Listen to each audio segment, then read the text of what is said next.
How did your dad lose his custody rights? My dad's first holiday with full custody almost became my last. I was reaching for the mashed potatoes when the pain hit, like someone was twisting a knife in my lower right side. Dad, I whispered, gripping the table. My stomach really hurts. Not now, Mason, he said, not even looking at me. We're about to do the family toast. This was our first Thanksgiving at Grandma Fiona's house in 3 years. The first one since Dad won partial custody. The first one without Mom.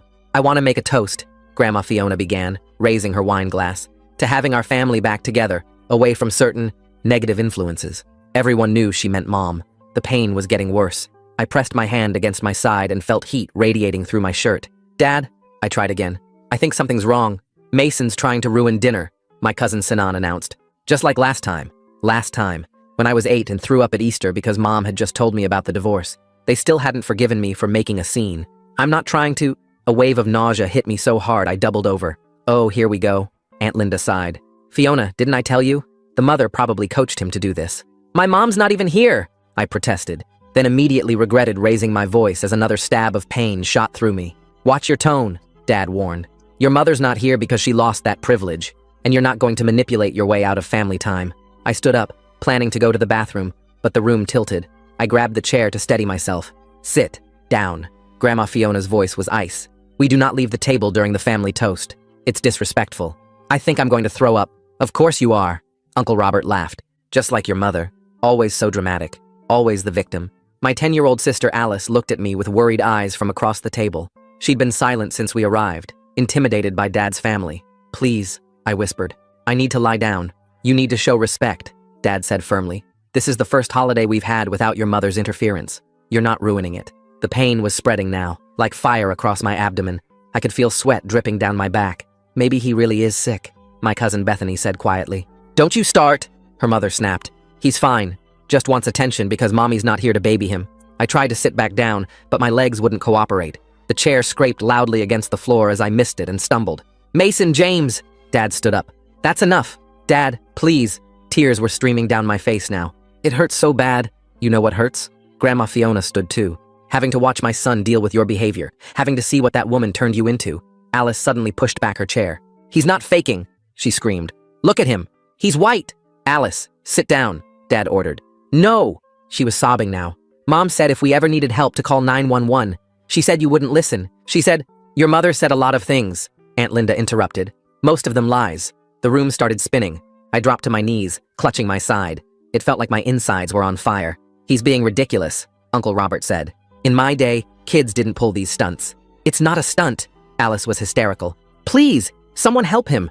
I'm calling his mother, Aunt Linda announced. Through my tears, I saw Alice crawling under the table toward the kitchen. Smart girl. There was a landline in there. Where do you think you're going? Grandma Fiona grabbed Alice's ankle. Let go of her. I tried to yell, but it came out as a whisper. That's when I threw up, all over Grandma Fiona's Persian rug. My rug! She shrieked. Do you see? Do you see what these children are? Just like their mother, someone muttered. The pain was unbearable now. I curled into a ball on the floor, shaking. Get up, Dad said coldly. You're embarrassing me. I can't. Everything was going dark around the edges. Alice bit Grandma Fiona's hand and ran for the kitchen. That wild animal bit me. Someone stop her, Dad shouted. But Alice was already dialing. I could hear her screaming our address into the phone. Hang up that phone, Dad roared. No, Alice sobbed. You're letting him die, just like Mom said you would. What did that woman tell you? Grandma Fiona demanded. But that's when I started convulsing. Real, violent shaking that I couldn't control. Oh my gosh, someone whispered. He's having a seizure. That's not fake, Bethany said, her voice shaking. Finally, I heard Dad's voice crack. Call 911. Now. The last thing I remember was Alice's small hand in mine and her whispering, I'm sorry, Mason. I'm so sorry. Mom said to be brave. She said she loves us. Then everything went black. I woke up after emergency surgery. My appendix had burst. The doctor said if we'd waited another hour, I might not have made it. The infection had already started spreading. Dad couldn't look at me. He just kept saying, I didn't know, over and over. But Alice knew. Mom knew. And we were going to destroy him. The machines next to my bed kept beeping while I watched Dad pace back and forth by the window. His shoes squeaked on the floor with each turn. He kept saying the same 3 words over and over, real quiet, like he was praying. Alice's hand was warm and small in mine, and she leaned close to whisper that she'd called Mom from the nurse's station. Her breath smelled like the peppermint candy the nurse gave her. Dad's face looked gray under the hospital lights, and his shirt had blood on it from where I'd grabbed him. The fourth in my arm pulled when I tried to sit up more, sending a sharp sting through my wrist. Alice helped me adjust the pillow behind my back, her movements careful like she was afraid I might break. The door opened, and a woman in blue scrubs walked in carrying a clipboard. She looked at Dad first, then at me, then started explaining what happened inside my body. My appendix had burst open, and poison was spreading through my belly when they cut me open. She pointed to spots on my stomach where they'd had to clean out the infection. If we'd waited one more hour, she said, looking straight at Dad, I probably would have died. Dad's knees actually buckled, and he had to grab the windowsill to stay standing. Alice squeezed my hand harder, and I could feel her shaking. The surgeon kept talking about antibiotics and recovery time, while Dad just stared at the floor. She wrote notes on her clipboard and said she'd already told the emergency room staff about the delay in treatment. Dad's head snapped up at that, but he didn't say anything. The surgeon left, and we sat there in silence, except for the beeping machines. Around midnight, I heard running footsteps in the hallway, and then Mom burst through the door. She looked wild, her hair messy, and her coat half off her shoulders. Dad immediately backed toward the door, but Mom didn't even glance at him. She grabbed me and Alice both, pulling us against her chest so tight I could barely breathe. Her tears dropped onto my hospital gown, and she kept kissing the top of my head. Alice started sobbing into Mom's shoulder, and I felt my own tears coming again. Mom held us for what felt like forever, rocking us slightly like when we were little. Dad slipped out into the hallway without saying anything. The next morning, a woman with gray hair and a badge knocked on the door. She introduced herself as Donna Waite from Child Protective Services and said the hospital had called them. Mom sat up straighter in the chair she'd slept in all night. Donna explained that the emergency room staff documented that several adults stopped me from getting help for a dangerous medical problem. She had a folder with papers and started asking Mom questions about custody arrangements. Dad and Grandma showed up while Donna was still there, and Grandma immediately started talking loud and fast. She told Donna that Mom must have told me to fake being sick to ruin their family dinner. Dad nodded along, adding that I'd always been dramatic, and Mom encouraged it. Donna looked at them both, then opened her folder and pulled out some papers. She showed them the medical report that said my appendix had burst, and I almost died from infection. Grandma's mouth kept moving, but no sound came out. Donna said she'd already read all the medical records and understood exactly how serious this was. She turned to me and asked if I felt okay to talk about what happened. My head felt fuzzy from the pain medicine they kept giving me through the IV. I looked at Alice, and she nodded at me, so I nodded at Donna. Mom said she'd take Alice to get some breakfast from the cafeteria to give us privacy. Grandma tried to say she should stay, but Donna said family interviews were private. Once everyone left, Donna pulled her chair close to my bed and told me to take my time. I started from when the pain first hit during dinner and told her everything. How I begged Dad to help me, and he said I was ruining dinner. How Aunt called me dramatic, and Uncle laughed at me. How they wouldn't let me leave the table or go to the bathroom. I told her about throwing up on the rug and Dad telling me I was embarrassing him. Then I explained how Grandma grabbed Alice's ankle to stop her from calling for help. Donna wrote everything down in a notebook, sometimes asking me to repeat things to make sure she got it right. She asked how long I was asking for help before someone finally called 911. I tried to remember, but everything got blurry toward the end. She said that was okay, and that she was proud of me for being so brave. When we finished, she called Alice back in for her turn. Alice pulled out her phone and showed Donna the call history with the exact time she dialed 911. She explained how she crawled under the table and Grandma tried to stop her. The timing here feels really strange. Mason's appendix just happens to burst during the one holiday where Dad has custody. I'm curious what made Alice so prepared with that 911 plan, like Mom coached her for exactly this kind of emergency, but somehow knew Dad wouldn't listen to medical issues specifically. Alice's voice got louder when she told about biting Grandma's hand to get free. She said Grandma called her a wild animal, and Dad yelled at her to hang up the phone. Donna took pictures of the call log with her own phone. She asked Alice if anyone helped her, and Alice said no, everyone just watched or tried to stop her. 2 days later, the doctor said I could go home soon, but there was a big fight about where home was. Dad said his custody agreement meant I had to go with him, but Mom said no way. Donna came back and explained there was something called a temporary safety plan. She said Alice and I would stay with Mom until a judge could have a hearing about what happened. Dad's face turned red, and he started yelling about his rights as a father. He said Mom was turning us against him, and this was all her plan. Donna stayed calm and said the safety plan was already approved based on the medical evidence. Dad slammed his hand on the wall and demanded to take us home right then. He stepped toward my bed, and Mom moved between us. A security guard showed up because the nurses had called when they heard yelling. Dad pointed at Mom and said she was kidnapping his kids. The guard looked at Donna, who showed him some papers and explained the situation. Dad kept getting louder, saying we belonged with him and Mom had no right to keep us. The guard told Dad he needed to calm down or leave the hospital. Dad said he wasn't going anywhere without his children. The guard called for backup on his radio and another guard arrived. They wrote down everything Dad was saying and doing in their report. Donna told me later that all of this was documented as evidence. Dad finally left when the guards said they'd call the police if he didn't. I watched him storm down the hallway, still yelling about his rights and how Mom would pay for this. The next few days in the hospital were the worst, not just because of the pain, but because I couldn't even stand up without help. The nurse had to hold my arm just to get me to the bathroom, and even that short walk left me shaking and sweating. My stomach muscles were basically useless from the surgery, and every time I tried to sit up on my own, it felt like someone was ripping me open again. Alice stayed with me every single day, curled up in the visitor's chair doing her homework on Mom's laptop. Mom had already set up virtual school for her because Alice refused to leave the hospital, too scared something would happen to me if she wasn't there. The physical therapist came twice a day to help me practice walking down the hallway, and I hated how weak I was, barely making it 20 feet before needing to sit down. Mom spent most of her time on the phone in the hallway, and I could hear her talking to someone named Cecilia Becker, who she said was the best custody lawyer in the state. They talked about emergency hearings and medical evidence and something called an ex parte order. When Mom came back in the room, she explained that Cecilia was already filing paperwork to change the custody arrangement based on what happened at Thanksgiving. The hospital discharged me after a week, and Mom drove us straight to her apartment, this tiny 2-bedroom place that was nothing like Dad's big house, but felt safer than anywhere I'd been in months. She'd already set up the living room for my recovery, with a special wedge pillow on the couch and all my medications lined up on the coffee table with a schedule she'd typed out. Alice and I had to share the smaller bedroom, but she didn't complain, just helped Mom move her stuffed animals to make room for my things. I started writing everything down in a notebook Mom bought me, every detail I could remember from Thanksgiving, and all the other times Dad ignored when we were sick or hurt. Like when I had bad stomach pain 3 months ago and he said I was being dramatic and didn't need urgent care. Or when Alice cut her hand on broken glass and he just put a band-aid on it instead of getting stitches. Writing it all down made it real in a way that helped me believe someone would actually listen this time. Alice's teacher called to check on her, and Mom set up a meeting with the school counselor, someone named Sophie Soto, to make sure Alice was handling everything okay. During their video call, I could hear Alice telling Sophie about how scared she was that night and how she thought I was going to die. Sophie said Alice was very brave and that she'd help her work through what happened.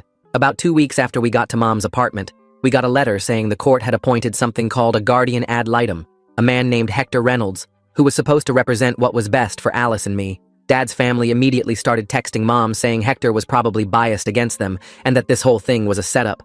Mom just saved all the texts and forwarded them to Cecilia. Alice was going through her old phone one day when she found a bunch of texts from Dad talking bad about Mom, saying she was crazy and telling us not to believe anything she said. She took screenshots of everything, especially the ones where he called Mom names and tried to make us think she didn't love us. She asked if we should show them to Hector when we met him, and I said, definitely yes. My first meeting with Hector was 3 weeks after the surgery, and I was still moving pretty slow. He came to Mom's apartment and sat across from me in the living room, this older guy with gray hair who spoke really soft and calm. He asked me to tell him exactly what happened that night, and I had to lift my shirt to show him the surgical scar that went across my whole lower stomach. I walked him through every minute I could remember, from when the pain started to when I passed out on Grandma's floor. He wrote everything down in a yellow legal pad and never interrupted me once. When I finished, he said what happened to me was completely inexcusable, and no child should ever have to beg for medical help. Alice met with him next, and she brought her phone to show the exact time she called 911, which was 7:43 p.m. according to the call log. She showed him all the screenshots of Dad's texts and explained how Grandma grabbed her ankle and called her a wild animal. Hector told her she was incredibly brave and that her quick thinking saved my life, which made her cry, but in a good way. That same week, my phone started blowing up with messages from a group chat someone in Dad's family had created. They were calling us liars and saying Mom had brainwashed us into making up stories. Aunt Linda wrote that we were ungrateful brats who didn't appreciate everything Dad did for us. Uncle Robert said kids today have no respect and that we needed discipline, not coddling. But then Bethany, my cousin who had said I looked really sick at dinner, sent me screenshots of the adult family group chat where they were planning what to tell people and trying to get their stories straight about what happened that night. Sophie met with Alice at the school the next day, and they worked out this whole safety plan where only Mom or people Mom approved could pick Alice up from the school. The office staff got a copy, and Sophie explained to them about the custody situation and how Grandma might try something. Alice came home that afternoon looking more relaxed than she had in weeks because she knew Grandma couldn't just show up and take her away. 3 days later, we had to go to our first supervised visitation with Dad at this gray building downtown that looked like every government office ever built. The supervisor was this older woman who sat in the corner with a clipboard while Dad tried to act normal with us in this weird playroom that had toys for little kids, even though Alice was 10 and I was 14. Dad kept bringing up Mom every 5 minutes, asking if she told us what to say to the social worker, if she coached us about Thanksgiving, if she was filling our heads with lies about him. The supervisor would clear her throat whenever he got too pushy, but then she got a phone call and stepped out into the hallway for what she said would be just a minute. The second she left, Dad leaned forward and grabbed my wrist. Not hard enough to hurt, but firm enough that I couldn't pull away. "Your mother put you up to this whole thing, didn't she?" I pulled my phone out with my free hand and hit record without him noticing, keeping it low on my lap. "She's been planning this for years, waiting for the right moment to turn you against me." I kept my face blank, while he went on about how Mom was manipulative and how she'd poisoned us against his family and how we were destroying everything he'd worked for. The supervisor came back after about 3 minutes, and Dad immediately let go of my wrist and went back to talking about school and normal stuff. Alice had gone to the bathroom during all this, but when we were leaving, she grabbed my arm and whispered that she'd heard Grandma's voice in the lobby. She'd been standing right outside the bathroom door talking to Dad before we arrived, telling him exactly what to say to make Mom look bad in the supervisor's report. Alice had stood on the toilet seat to hear better through the door vent and memorized the exact words, which were something like, "Tell them their mother is unstable and has a history of making false accusations," and "Make sure you mention she's behind on her bills and can't provide properly." We told Mom about it when she picked us up, and she immediately called Cecilia, who said to write it all down with the exact time and date. 2 weeks later, I had my follow-up appointment with the surgeon who'd saved my life. She examined my scar, which was healing, but still looked pretty rough. This red line across my whole lower stomach that pulled when I moved too fast. She asked me to describe again what happened that night and how long I'd been in pain before getting help. Then she sat at her computer for like 20 minutes, typing up this detailed letter about how serious my condition was, using all these medical terms I didn't understand. Mason's recovery journal reads like evidence gathering 101. Smart kid knows documentation beats denial every time, especially when Dad's family texts provide their own proof against themselves, but basically saying the delay in treatment nearly killed me, and that peritonitis had already set in when I arrived. She printed out 3 copies, one for me, one for my medical records, and one she said she'd send directly to the court if needed. Mom's attorney Cecilia called that afternoon saying the surgeon's letter was exactly the kind of medical evidence they needed to show the severity of what happened. The next morning, Donna showed up at Mom's apartment for a home inspection. Mom had been cleaning for 2 days straight, even though the place was already pretty clean, making sure everything was perfect. Donna walked through each room with a checklist, taking pictures of Alice's homework station that Mom had set up in the corner of the living room with all her school supplies organized in little bins. She photographed the medication schedule Mom had posted on the fridge, showing exactly when I needed to take my antibiotics and pain meds with check marks for each dose. She looked in the kitchen cabinets, which were full of food, checked that we each had our own bed with clean sheets, made sure the bathroom had all our toiletries and first aid supplies. She spent extra time in our room where Mom had put up some of our artwork and photos, making it feel like home even though we'd only been there a few weeks. Donna wrote notes about everything being stable and appropriate, and said she was impressed with how organized Mom was, despite the sudden transition. That same night, my phone buzzed with a long text from Aunt Linda. She wrote this whole thing about how sorry she was that things got out of hand at Thanksgiving, but that I needed to think about what I was doing to the family. She said Dad was devastated, and that Grandma was having chest pains from the stress, and that we were tearing everyone apart with our accusations. She ended it by saying family was supposed to stick together, and that I should convince Alice to stop this nonsense before it went too far.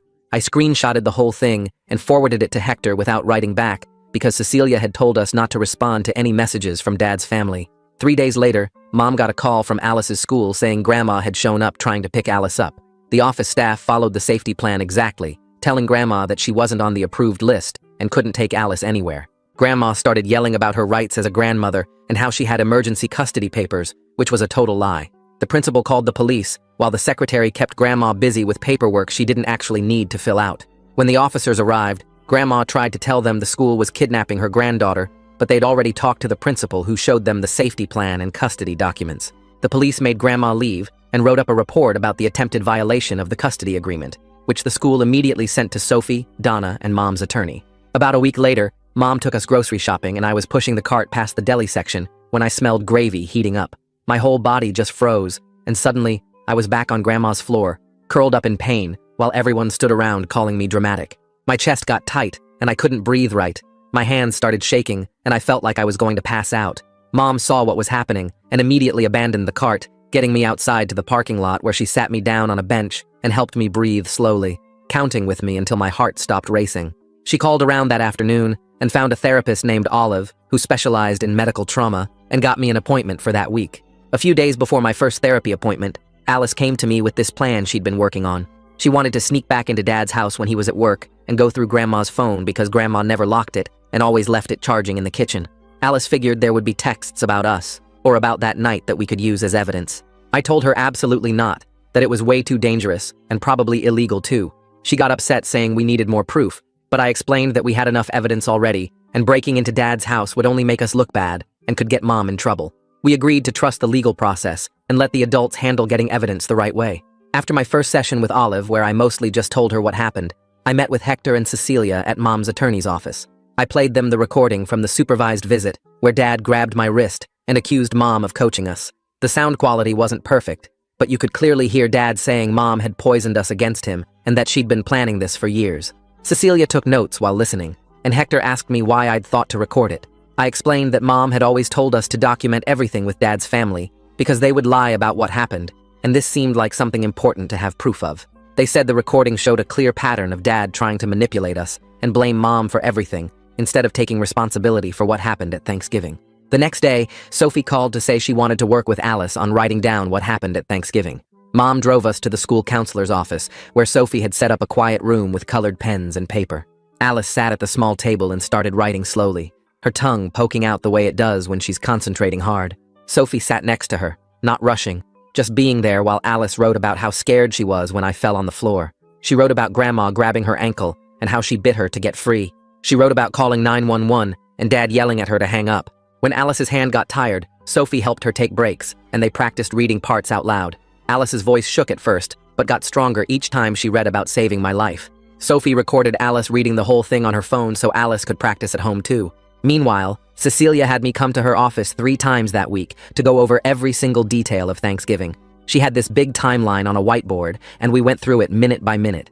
I kept getting mad when I talked about Uncle Robert laughing at me, or Grandma screaming about her rug while I was dying. Cecilia would stop me and make me breathe and count to 10. She explained that getting emotional during the deposition would make Dad's lawyer try to confuse me. We practiced with her assistant pretending to be Dad's lawyer, asking me trick questions and trying to make me lose my temper. By the 3rd session, I could tell the whole story without my voice shaking or my fists clenching. Alice was playing a game on her phone one afternoon when she noticed something weird in her settings. There was an app she didn't download called Family Tracker that showed her location all the time. She showed Mom, who immediately called Cecilia's office. Their IT guy came to the house that same day and found the app was installed with Dad's Apple ID. He took screenshots of everything, showing when it was installed and how it tracked Alice 24/7. The IT guy also found Dad could see her text messages through the app. He wiped her phone completely clean and set her up with a new Apple ID that Dad couldn't access. Alice was quiet for hours after finding out Dad had been watching her like that. 2 weeks later, we had our first hearing at the courthouse. The room was smaller than I expected, with wood panels on the walls and a judge who looked tired. Dad sat on one side with his lawyer, and we sat on the other with Cecilia.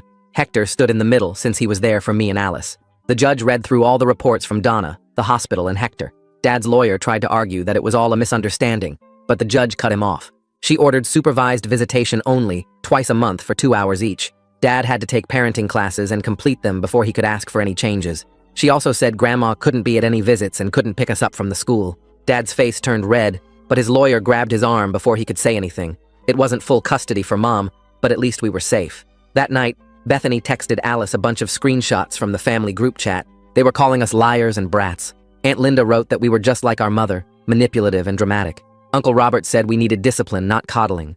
Grandma wrote the longest message about how we'd destroyed the family and turned our backs on blood. The worst part was Dad liked every single message. Alice cried reading them, and I wanted to throw my phone at the wall. Mom said to save everything and forward it to Cecilia. A few days later, Cecilia called with news that made my stomach drop. She'd been going through Dad's insurance records and found something from 3 months before Thanksgiving. Dad had called the nurse line about my severe stomach pain, and they told him to take me to urgent care immediately. He never took me. The insurance showed he declined the recommended visit. Cecilia said this proved a pattern, that Thanksgiving wasn't the first time he ignored my medical needs. She was adding it to our evidence file. Alice had to go with Mom to pick something up at Grandma's church for the custody case. While Mom talked to the secretary, Alice waited in the hall. She heard 2 older ladies whispering about our family. One said she always thought Grandma was too harsh on those kids. The other said she saw what happened at Easter when I threw up and how mean everyone was to an 8-year-old. A man walking by added that he'd heard about the Thanksgiving incident from his daughter who worked at the hospital. Recording that supervised visit was pretty clever. I wonder if Mason knew something would happen, or just had good instincts about documenting everything with this family. The tracking app on Alice's phone raises questions about how long Dad had been monitoring her movements and messages before all this happened. Alice realized not everyone believed Grandma's version of perfect family. Some people were starting to see the truth. My sessions with Olive were hard at first. Every time I tried to talk about lying on Grandma's floor, my chest would get tight, and I'd feel like I couldn't breathe. Olive taught me to press my feet flat on the floor and count 5 things I could see, 4 I could hear, 3 I could touch, 2 I could smell, and 1 I could taste. It helped pull me back to her office instead of being stuck in that dining room. We practiced telling the story in small pieces, stopping whenever I needed to ground myself. After a few sessions, I could get through the whole thing without panicking. At Mom's apartment, Alice and I shared a room which actually made her feel better. She'd wake up 2 or 3 times every night and lean over to watch my chest rise and fall. Sometimes she'd whisper my name to make sure I'd respond. Mom got her a nightlight that projected stars on the ceiling, and we started a bedtime routine where we'd read together. Her nightmares were getting less frequent and less intense. She still had them, but now she knew she could wake me or Mom up, and we'd sit with her until she felt safe again. Then Dad's lawyer filed a thick stack of papers claiming Mom was turning us against him. He included old photos from when I was 5, and Alice was 2, all of us smiling at the zoo and the beach. He had pictures from every birthday and holiday before the divorce, trying to show we were happy in his care. The motion said Mom coached us to lie about Thanksgiving and was alienating us from our father. Cecilia laughed when she read it and said, "Judges see this all the time when parents can't accept responsibility." She said the medical evidence was too strong and no judge would believe we faked a burst appendix. 2 weeks later, Hector showed up at my school with a clipboard and a serious look on his face. He spent 3 hours talking to my math teacher, my English teacher, and the school nurse, who'd seen me doubled over with stomach pain twice that semester when Dad forgot to refill my acid reflux meds. Each teacher signed papers and handed over attendance records showing how many days I'd missed since the custody change. Sophie met with him in her office for another hour, showing him the notes she'd been keeping about Alice's anxiety attacks and how she'd started pulling out her eyelashes when stressed. The principal even pulled security footage from the day after Thanksgiving when Dad dropped us off and I could barely walk from the car to the building. Hector wrote everything down in this thick folder that kept getting bigger with every interview.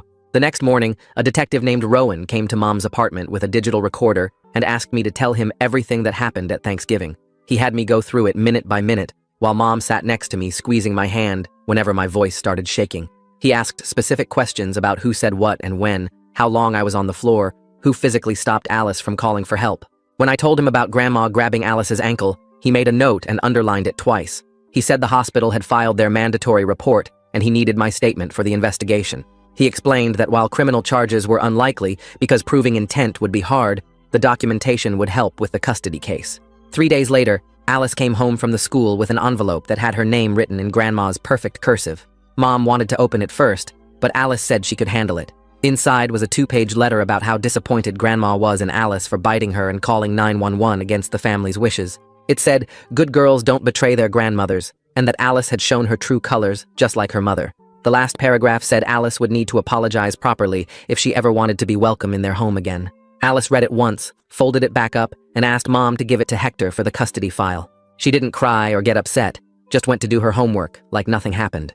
Our first supervised visit with Dad was scheduled for the following Tuesday at this gray building downtown with security cameras everywhere. The supervisor was this older lady named Janet, who explained the rules while we sat in a room that looked like a sad daycare center with old toys and peeling paint. Dad showed up 5 minutes late wearing his work clothes and looking tired. We played Uno for 20 minutes before I finally asked him straight out why he didn't believe me when I said I was in pain at Thanksgiving. He stopped mid-shuffle and stared at his cards for a long time. Janet leaned forward with her pen ready. Dad finally said he thought I was being dramatic like my mother always was, that she'd taught me to manipulate situations for attention. Janet wrote down every word while Dad kept talking about how Mom had poisoned us against his family and made us soft. The next visit was worse because Dad started treating Alice and me completely differently. He brought Alice her favorite candy and kept calling her sweetheart while barely looking at me. When I dropped a card, he muttered something about me being clumsy and weak. Alice started keeping a little notebook in her backpack where she wrote down everything he said during visits. Things like calling me oversensitive when I mentioned still having pain from the surgery, or saying I needed to toughen up and stop acting like a baby. She showed me the list after our 3rd visit, and it was already 2 pages long. Meanwhile, Cecilia had been working with my surgeon to get the complete medical records from my surgery. The final report came in on a Thursday, and Mom read it to us at the kitchen table. It showed a timeline proving my appendix had likely started failing around noon on Thanksgiving, hours before I first told Dad about the pain. The surgeon documented that the delay in treatment caused the rupture and the spreading infection that nearly killed me. She used words like preventable and negligent delay that Cecilia said would destroy Dad's case. The report included photos from the surgery showing how bad the infection was and how much damage had been done by waiting. That weekend, Alice and I were leaving the visitation center when Aunt Linda suddenly appeared in the parking lot. She started walking toward Alice with her arms out like she was going to hug her, but the security guard immediately stepped between them. Aunt Linda started yelling about just wanting to talk to her niece, but the guard called for backup and told her she was violating the visitation rules. 2 more staff members came out and formed a wall between us and Aunt Linda, while Mom rushed us to the car.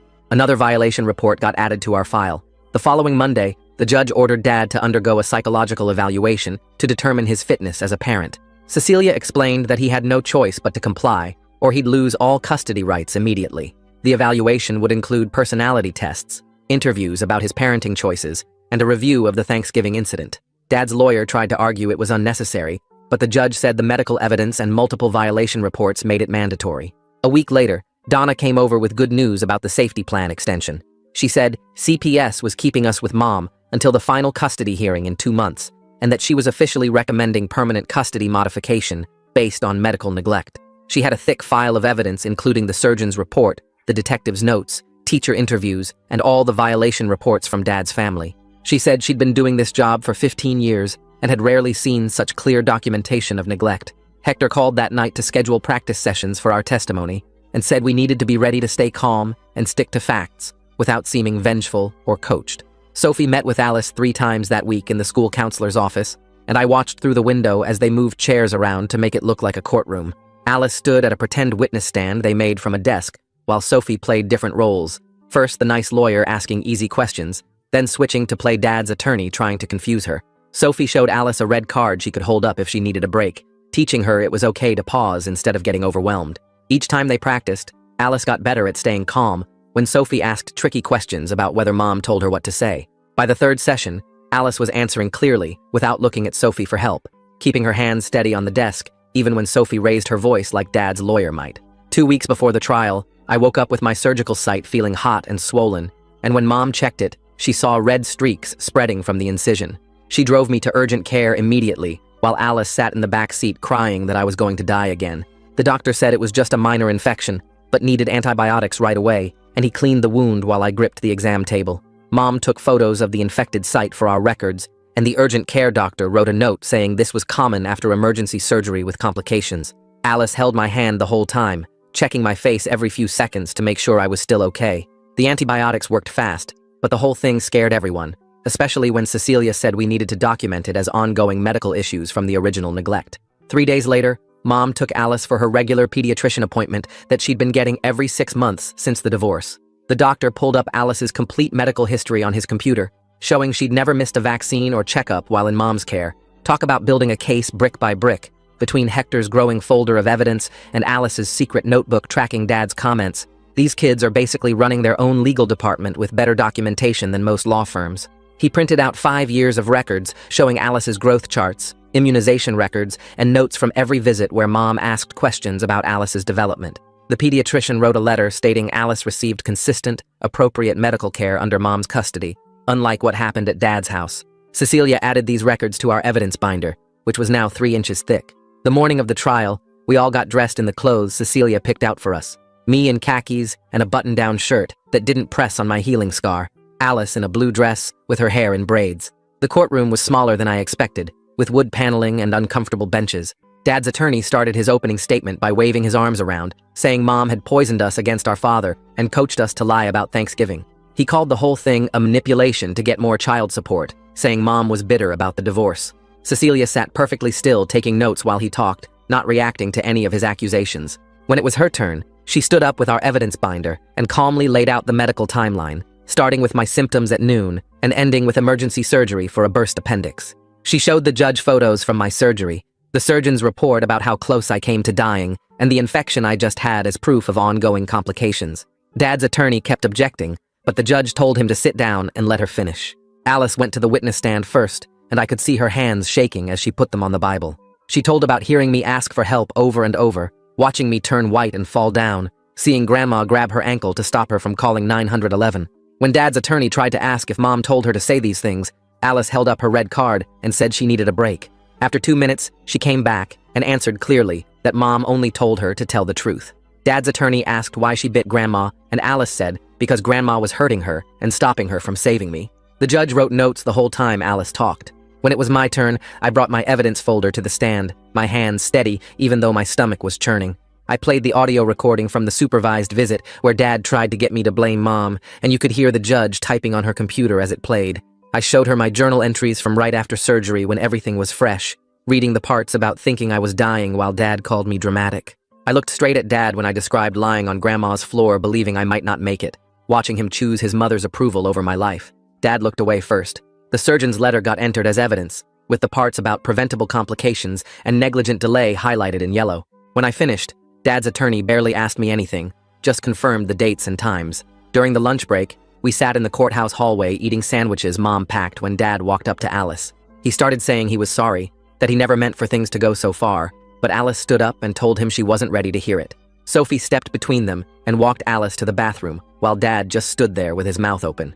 I was so proud of her for not letting him make her feel bad about protecting herself. When closing arguments started, Hector stood up with a thick folder of recommendations. He told the judge that based on medical evidence, witness testimony, and multiple violations of court orders, he was recommending primary physical custody to Mom with supervised visitation for Dad twice a month. He said Dad needed to complete therapy and parenting classes before any unsupervised visits, and that Grandma should have no contact with us during visits. He looked at the judge and said, our safety had to come first, that we'd already almost lost one child to neglect. Dad's attorney argued for joint custody, but even he seemed to know it was hopeless. While we waited for the judge to make her decision, Mom took us for ice cream at the place near the courthouse. We sat outside eating our cones, and Mom asked Alice about her friend's birthday party next week, trying to talk about normal things. Alice actually laughed when Mom got chocolate on her nose, the first real laugh I'd heard from her in weeks. We went back to the courthouse, and the judge called us into her chambers instead of the courtroom. She said she'd reviewed all the evidence and testimony, and her decision was clear. Mom got primary physical custody. Dad got supervised visitation twice a month for 6 months, then they'd review. Dad had to complete therapy and parenting classes, pay for our therapy, and Grandma was banned from the school grounds and any visits. We all started crying with relief, even Mom, who'd been trying to stay strong. The judge signed the order right there, making it official immediately. We walked out of the courthouse into the bright afternoon sun, and Mom drove us straight to get milkshakes to celebrate. 2 weeks later, Alice was back at her regular school schedule, and kids kept asking her weird questions about why she wasn't living with Dad anymore. Sophie met with her every Tuesday during lunch and taught her to just say it was grown-up stuff and change the subject. Alice told me she actually missed Grandma's Christmas cookies and the big tree at Dad's house, but she knew we couldn't go back there. One afternoon, my phone buzzed with a text from Bethany saying she was sorry for not helping me on Thanksgiving when she could see I was really sick. She wrote that she wanted to maybe hang out sometime if I was okay with it, but she understood if I never wanted to see any of them again. I texted back that maybe someday we could talk, but right now Alice and I needed space to figure things out without pressure from Dad's side of the family. The supervised visitation center was this boring building with old toys and a two-way mirror where someone watched everything. Dad showed up to our first visit carrying a board game and actually asked us what we wanted to play instead of just telling us.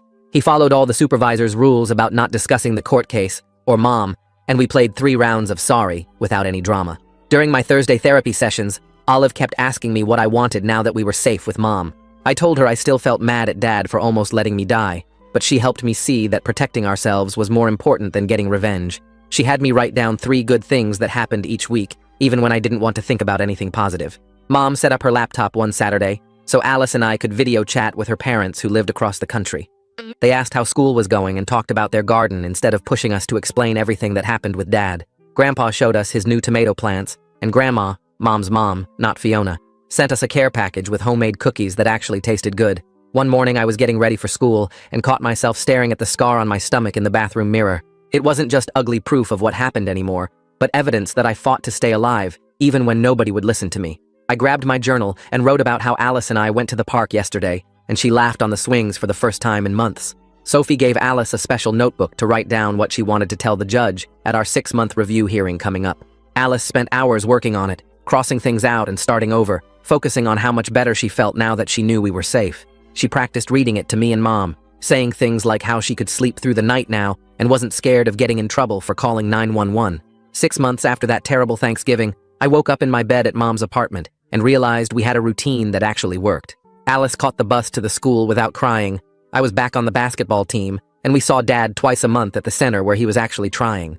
He'd started his therapy and parenting classes, and even admitted once that he should have listened to me that night. The anger wasn't gone, and probably never would be completely, but it didn't control everything I did anymore. Alice and I had our own inside jokes now, and she'd stop checking on me every night to make sure I was still breathing. We weren't trying to destroy anyone anymore, just trying to be regular kids who happened to have a really messed up story about a Thanksgiving dinner. The trauma counselor said healing wasn't a straight line, and some days were harder than others, but we were doing it. Mom had primary custody, Dad was getting the help he needed, and Alice and I knew we'd always have each other no matter what happened at the next court review or anywhere else. Makes you wonder, right? All those years of medical records might have been the one thing that left Dad's lawyer completely quiet during cross-examination. Like the video, it helps more than you think.